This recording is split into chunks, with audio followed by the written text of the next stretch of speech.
आइएगा, rectification of errors. देखिए, सबसे पहले बात ये आती है कि रेक्टिफिकेशन ऑफ एरर का मतलब क्या है। तो देखिएगा, लिखना स्टार्ट करेंगे।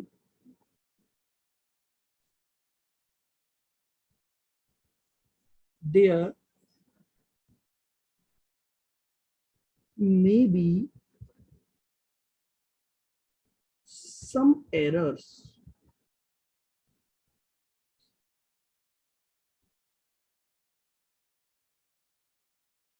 which may affect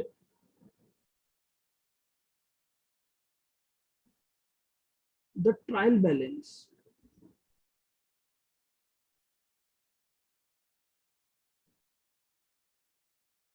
which may affect the trial balance or may not affect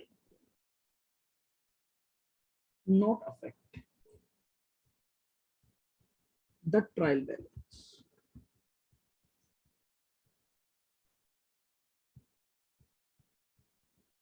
समझिएगा, कुछ ऐसी एरर्स हमारे अकाउंटिंग प्रोसेस के दौरान हो जाती हैं जिनकी वजह से ट्रायल बैलेंस का जो टोटल है वो अफेक्ट कर जाता है।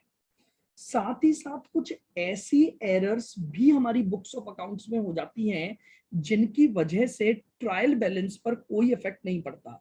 मतलब अगर उस तरह की कोई एरर होती भी है तो भी आपका जो ट्रायल बैलेंस है वो क्या कर जाएगा, मैच कर जाएगा। लिखें, the process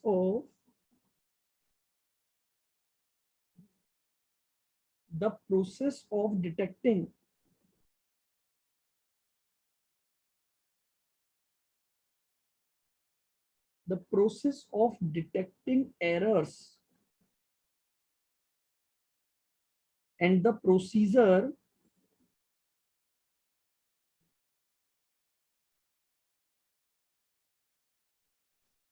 and the procedure to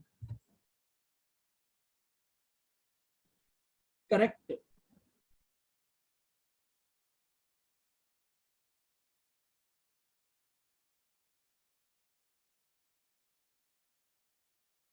procedure to correct the accounting record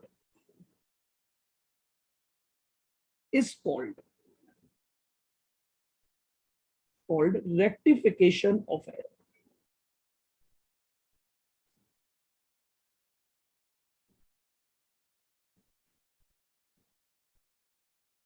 तो ये लीजिएगा, क्या पॉइंट था कि हम एक ऐसा प्रोसीजर फॉलो करते हैं जिसके द्वारा हम अपनी एरर्स को ढूंढेंगे, डिटेक्ट करेंगे और उनको करेक्ट करेंगे अकाउंटिंग रिकॉर्ड्स में। और इसी प्रोसेस को, इसी प्रोसीजर को हम क्या बोलते हैं, उसे हम बोलते हैं रेक्टिफिकेशन ऑफ एरर्स।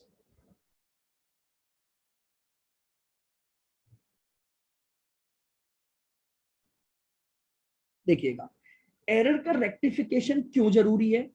देखिए, अगर हम अपनी एरर्स को रेक्टिफाई नहीं करेंगे तो हम अपनी बिजनेस का करेक्ट प्रॉफिट और लॉस नहीं जान पाएंगे और एज वेल एज हमारे बिजनेस की जो ट्रू फाइनेंशियल पोजीशन है वो भी हमें पता नहीं लगेगी।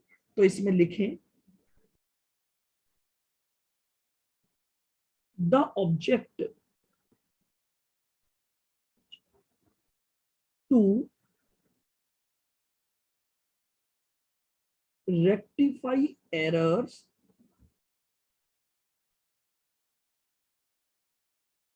includes the object to rectify errors includes to know correct profit oblique loss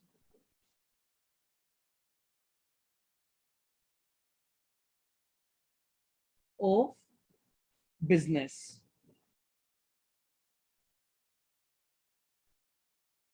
to know true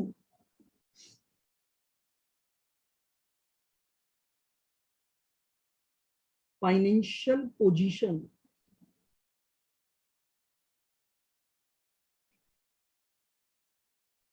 of business. लीजिए, दो बेसिक ऑब्जेक्ट हैं अपनी एरर को रेक्टिफाई करने के लिए कि भैया अगर हमें अपने बिजनेस के करेक्ट प्रॉफिट और लॉस को जानना है तो एरर्स को ठीक करना पड़ेगा, और साथ ही साथ अगर हमें अपने बिजनेस की ट्रू फाइनेंशियल पोजीशन को जानना है तो हमें अपनी एरर्स को रेक्टिफाई करना पड़ेगा। लिखें पॉइंट नंबर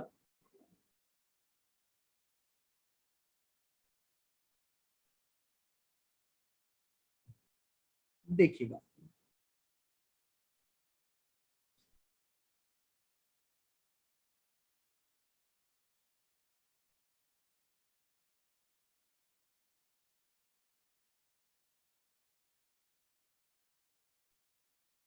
लिखे point number 3।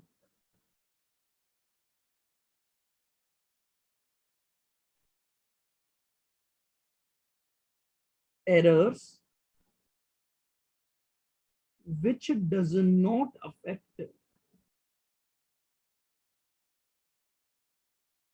Trial balance.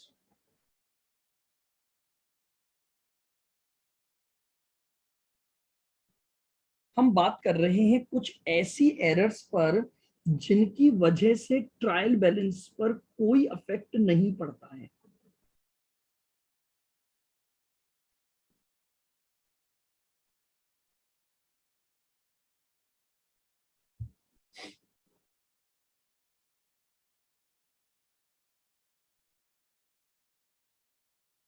Error of omission,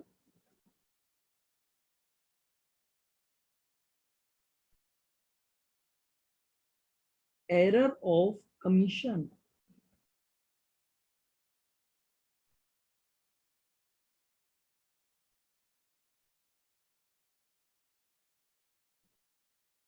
error of principal,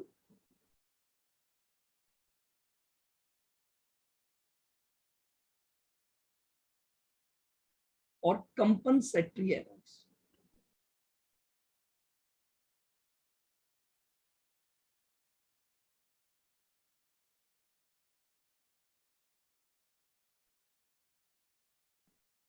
compensatory errors, अब ये क्या होती है जरा इनको समझना है पहले हमें।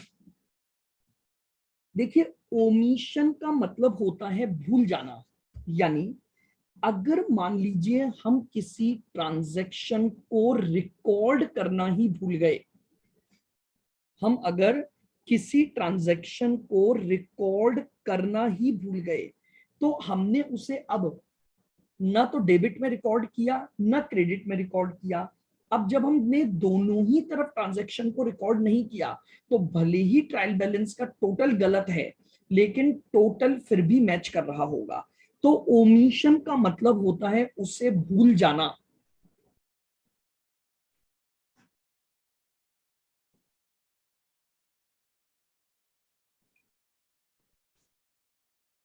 कमीशन, एरर ऑफ कमीशन का मतलब होता है गलत अमाउंट लिख देना,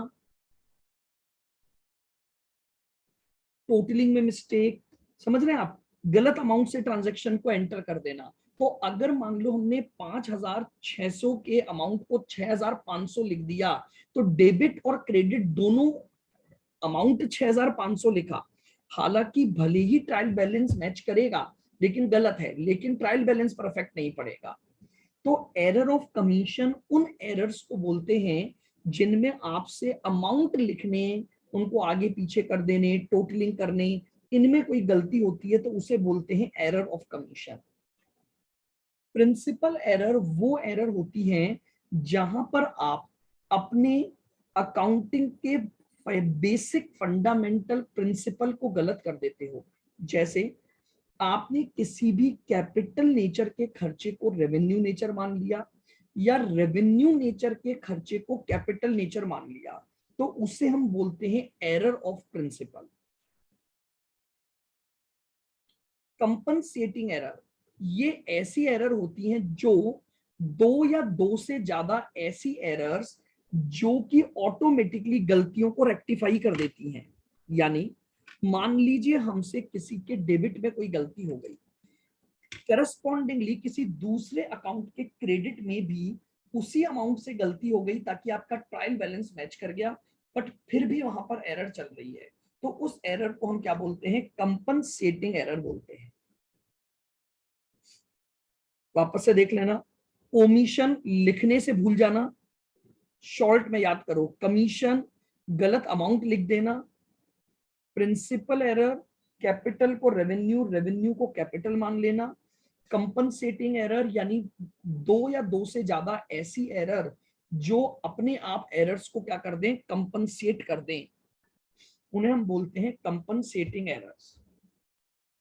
सर एरर ऑफ कमीशन में क्या होता है? एरर ऑफ कमीशन में गलत अमाउंट लिख देना। दोनों जो है गलत अमाउंट लिख देना। हाँ, जैसे मान लो मैंने एग्जांपल दिया आपको कि आपका जो ट्रांजैक्शन हुआ था वो 5,600 का हुआ था,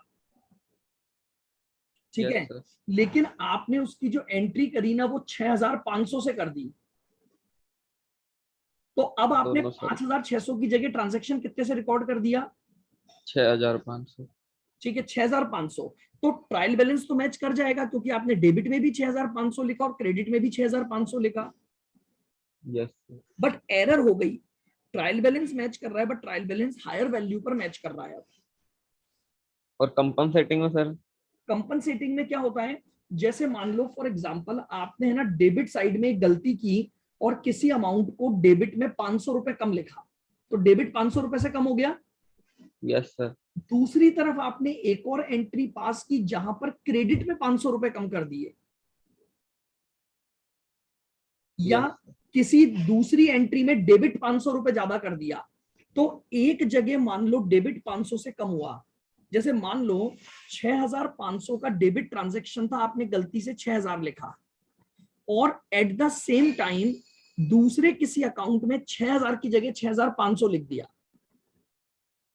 तो कंपनसेट हो गई ना। Yes sir. तो इसे बोलते हैं कंपनसेटिंग एरर, जो एक एरर दूसरी एरर को क्या कर दे? कंपनसेट कर दे। ओके।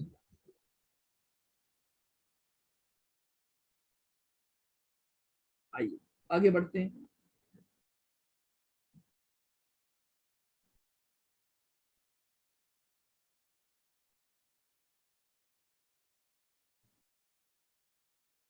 अब हमारे पास आती हैं वन साइडेड और टू साइडेड एरर्स, क्योंकि अकाउंटिंग करते समय इनका बहुत ध्यान रखना पड़ता है।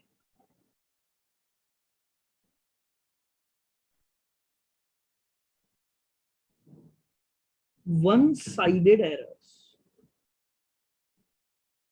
Versus two sided errors.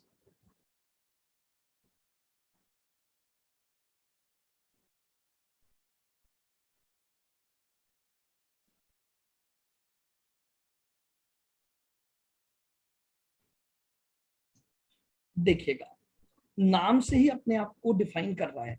बताइए वन साइडेड एरर का मतलब आप क्या समझते हैं?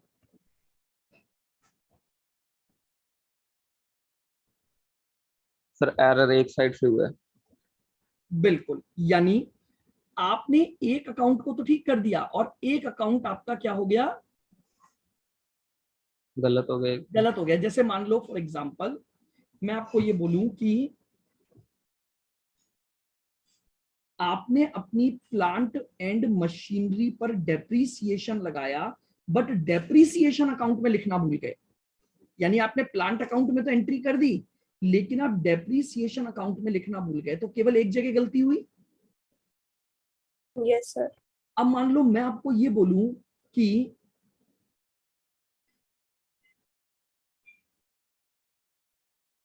आपको ट्रांजैक्शन क्या दे रखा है, आपने फर्नीचर परचेस किया और गलती से उसे परचेस बुक में लिख दिया, फर्नीचर परचेस किया और गलती से क्या लिख दिया, परचेस बुक में लिख दिया। तो देखिएगा, परचेस बुक में लिखने का मतलब क्या हो गया, आपने असेट अकाउंट तो क्रिएट ही नहीं किया। आपको ध्यान होगा कि जो परचेस बुक होती है वो केवल गुड्स के परचेजेस के लिए बनती है। तो अब आपसे दोनों अकाउंट गलत हो गए। फर्नीचर परचेस को आपने अगर परचेस बुक में लिख दिया, अच्छा समझने का तरीका क्या होता है, कई बार क्या होता है एग्जाम में समझ नहीं आता कि हमारी जो एरर है वो टू साइडेड एरर है या नहीं है। तो एक बहुत बेसिक सा रूल होता है टू साइडेड एरर का, if errors are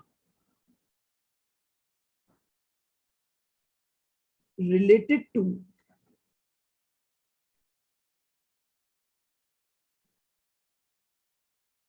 original books of accounts,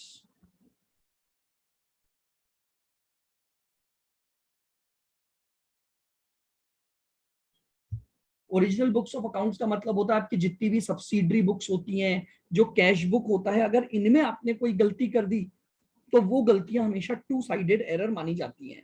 क्यों? क्योंकि अगर आपने मान लीजिए परचेज बुक में कोई ट्रांजैक्शन गलत कर दिया तो ऑटोमेटिकली आपके दोनों अकाउंट गलत हो जाते हैं। तो ये हमेशा एक बेसिक रूल याद रखना, अगर ओरिजिनल बुक्स में गलतियां की हुई हैं आपने, तो ओरिजिनल बुक्स की जो गलतियां हैं वो हमेशा टू साइडेड एरर कहलाती हैं।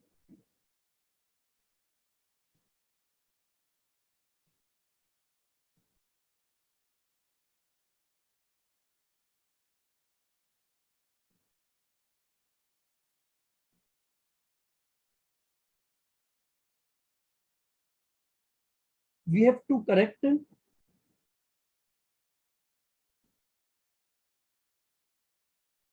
all accounts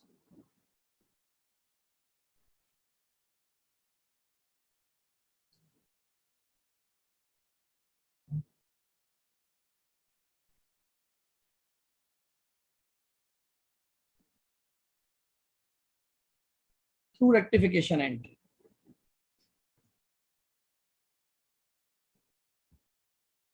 one sided error generally suspense account के थ्रू क्या की जाती है,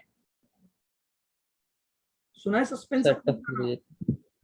यस सर। यानी कई बार क्या होता है कि हमसे एक सिंगल अकाउंट में एरर हो गई, जैसे मैंने अभी आपका एग्जांपल लिया डेप्रीसिएशन का, तो प्लांट अकाउंट तो ठीक हो गया लेकिन डेप्रीसिएशन अकाउंट में गलती हो गई। तो अब चूंकि हमारे पास केवल एक सिंगल साइड एरर हुई है, तो उस एंट्री को रेक्टिफाई करने के लिए हमें एक नए अकाउंट में क्या करना पड़ता है, तो लिखिए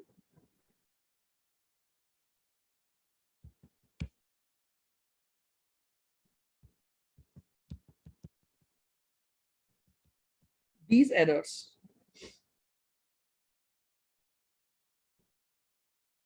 must be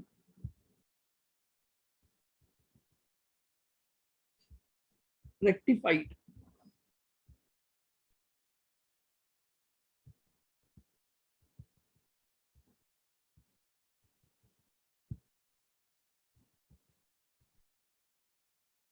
through suspense account।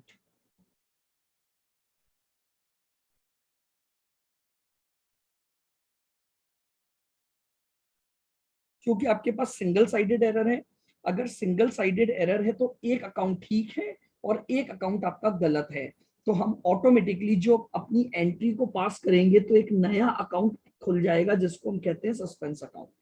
और जैसे जैसे हम सारी एरर ठीक करते जाएंगे सस्पेंस अकाउंट का जो बैलेंस है वो क्या होता जाएगा, नील होता जाएगा।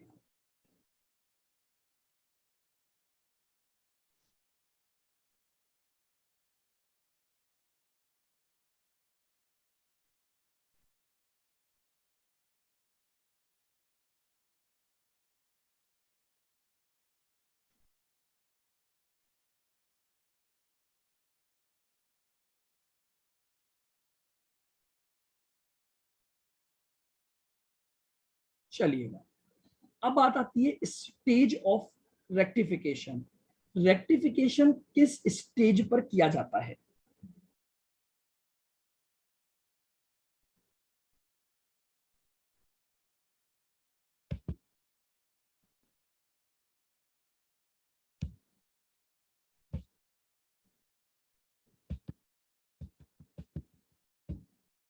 Stage of rectification.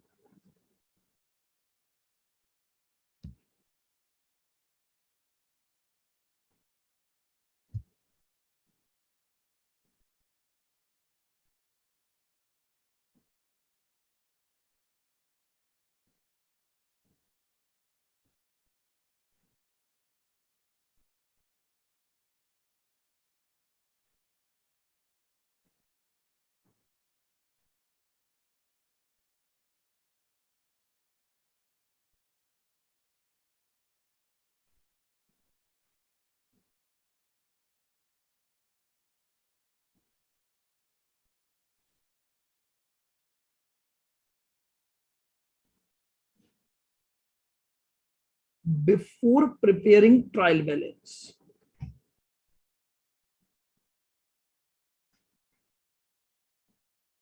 बिल्कुल धीरे धीरे आराम से समझना। यानी मैंने अभी ट्रायल बैलेंस भी नहीं बनाया है, यानी अभी तक मैंने केवल लेजर अकाउंट वगैरह ही बनाए हैं।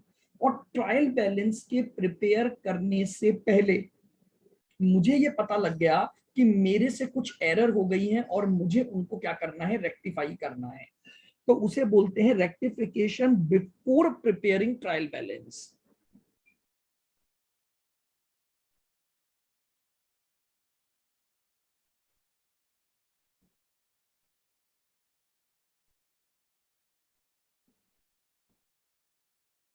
After preparing trial balance but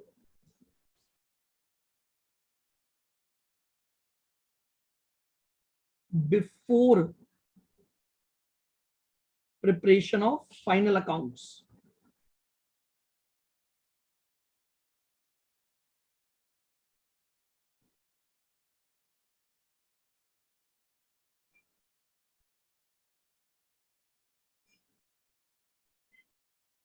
But before preparing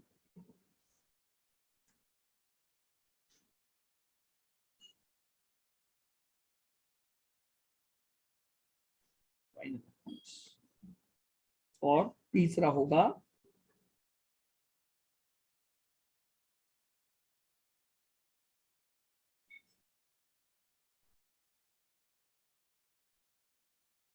after preparing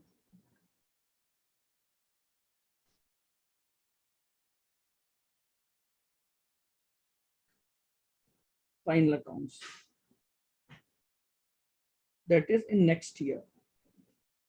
अब हम फाइनल अकाउंट्स भी बना चुके हैं, फाइनल अकाउंट्स क्लोज कर चुके हैं, उसके बाद हमें गलतियों का पता लग रहा है, तो उन गलतियों को नेक्स्ट ईयर ठीक किया जाता है। यानी उस पर्टिकुलर ईयर के जो फाइनल अकाउंट्स हैं उनको हम बना चुके हैं और उसके बाद हम अपनी एरर्स को ठीक कर रहे हैं।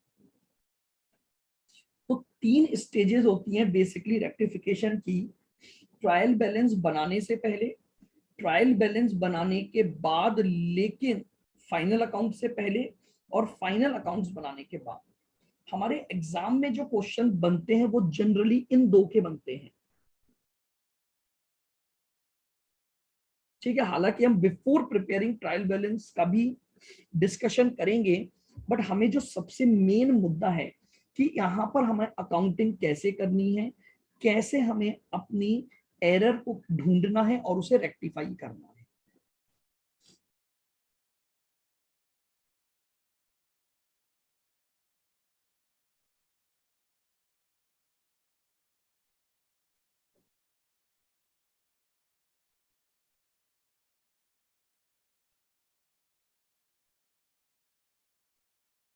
देखिए,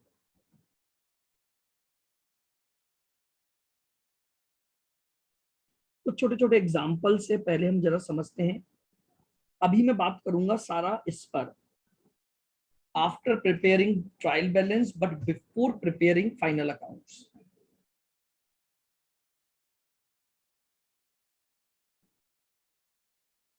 एग्जाम,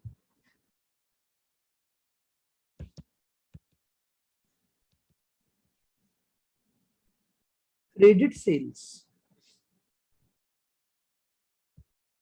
₹570 to Mohan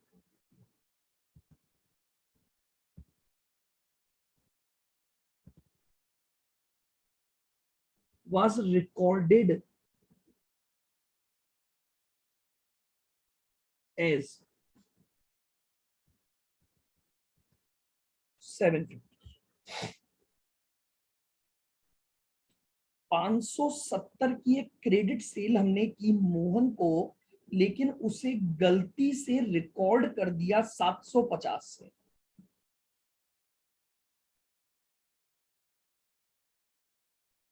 बताइए, हमने क्रेडिट सेल की एंट्री की, तो क्रेडिट सेल की एंट्री क्या बनती है? Mohan to Mohan to sales. Sales. Mohan to sales बननी थी। अब मुझे बताओ, हमने माल बेचा कितने का था? 570। तो यानी हमें एंट्री 570 से करनी चाहिए थी कि नहीं करनी चाहिए थी, बताओ। Yes sir. लेकिन हमने इसी एंट्री को 750 से लिख दिया। क्या दोनों अकाउंट में गलती हो गई? Yes sir. तो बताइए, अब ठीक करने के लिए क्या करें अपन? सेल्स टू मोहन कर देंगे 180 से। हमारा जो डिफरेंस है उसका कैंसिल कर दो। हमने मोहन को डेबिट करना था 570 से, लेकिन उसे डेबिट कर दिया 750 से, तो मोहन को तो क्रेडिट कर दो। टू मोहन 750 माइनस 570 180, और डेबिट किसको कर दो?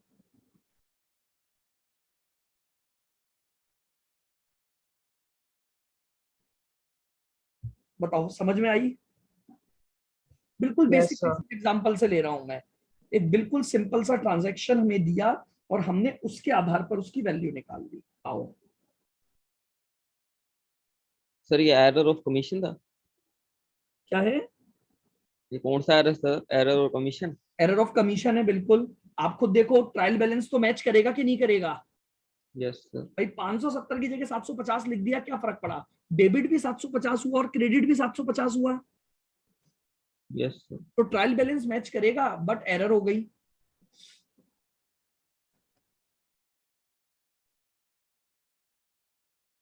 चलें आगे। यस। नेक्स्ट ट्रांजेक्शन देखना।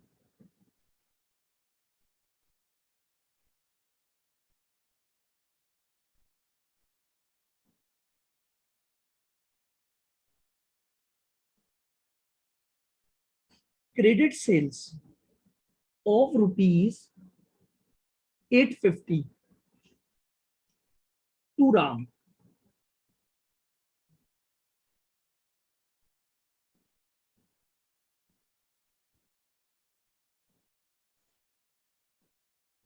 Recorded in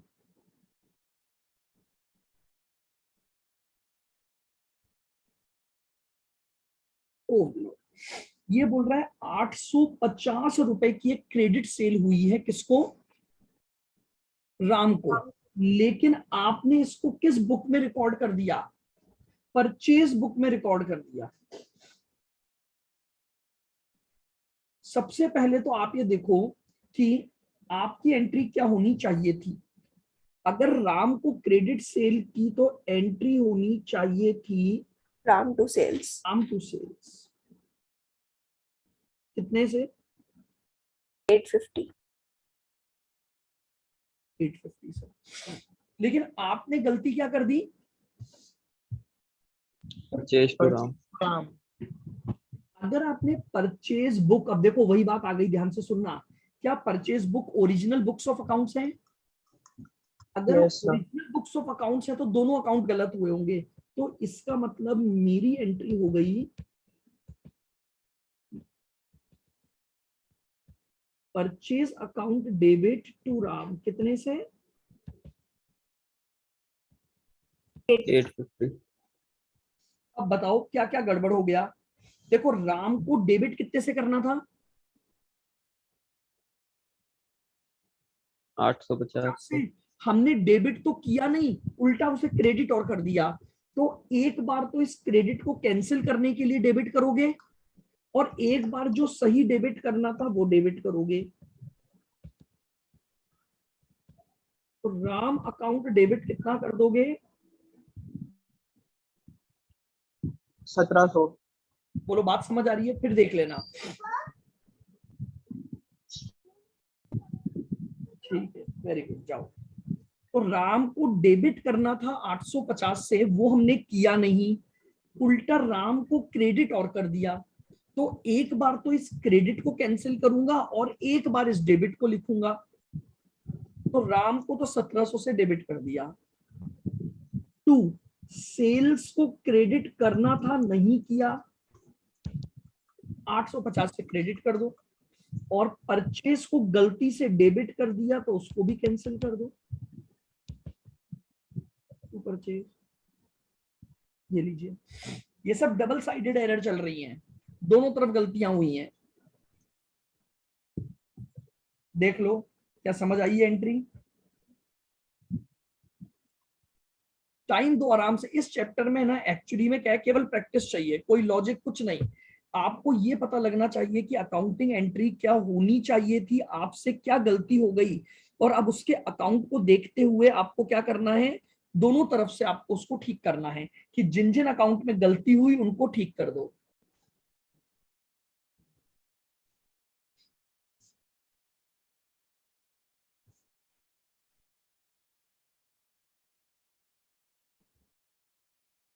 चलें आगे, आइए फॉर एग्जांपल लेते हैं।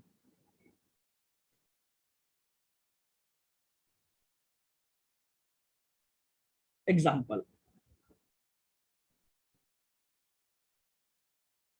BR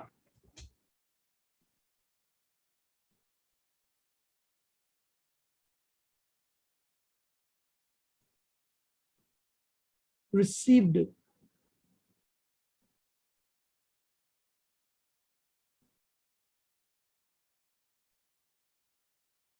for 5,000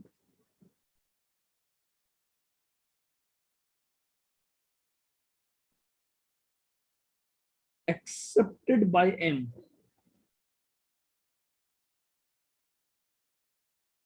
recorded as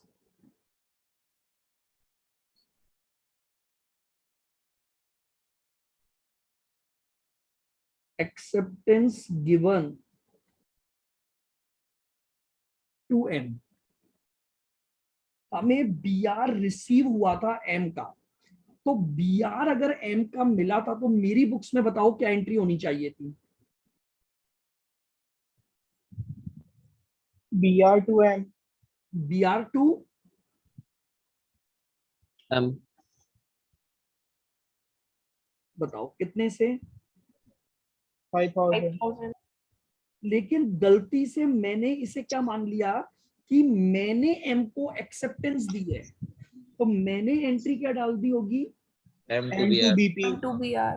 M to BP। अगर मैंने एक्सेप्टेंस दी है तो मेरे लिए वो क्या हो गया? पेबल। पेबल हो गया। अब बताओ रेक्टिफाई करने के लिए क्या करें? सर एंट्री हो जाएगी BR to M, BR account debit, BP account debit to M। BR debit 5000, BP debit 5000 to, हाँ बेटा, ओके, टू 10,000। बोलो आई बात समझ में? BR को Yes, डेबिट sir। कर दिया 5000, BP को डेबिट कर दिया 5000, और 2M आ गया आपका 10,000। तो बस कुछ नहीं करना है, रेक्टिफिकेशन करते समय ये देखो कि क्या एंट्री होनी चाहिए थी, क्या एंट्री कर दी, फिर इनके अकाउंट को कंपनसेट करते हुए आपको क्या पास करनी है? रेक्टिफिकेशन एंट्री पास करनी है। बताओ आया थोड़ा थोड़ा समझ में? Yes। Yes. Yes, sir। कल हम इसके और एग्जाम्पल करेंगे, बस एग्जाम्पल करने हैं हमें। अभी हम केवल किसका डिस्कशन कर रहे हैं, ध्यान रखना, मैं जितने भी एग्जाम्पल कराऊंगा इसके, फिर हम चलेंगे इस पे, और फिर लास्ट में हम इसको भी डिस्कस कर लेंगे, ठीक है? हालांकि इसके एग्जाम में क्वेश्चन नहीं बनते हैं, इन दोनों के एग्जाम में लगातार क्वेश्चन आते हैं आपके। और क्वेश्चन क्या आते हैं ऑब्जेक्टिव में? सुनना, वो क्या पूछेगा आपको, जैसे ट्रांजैक्शन दे देगा और ये पूछेगा कि in rectification entry which account should be debited and at what amount.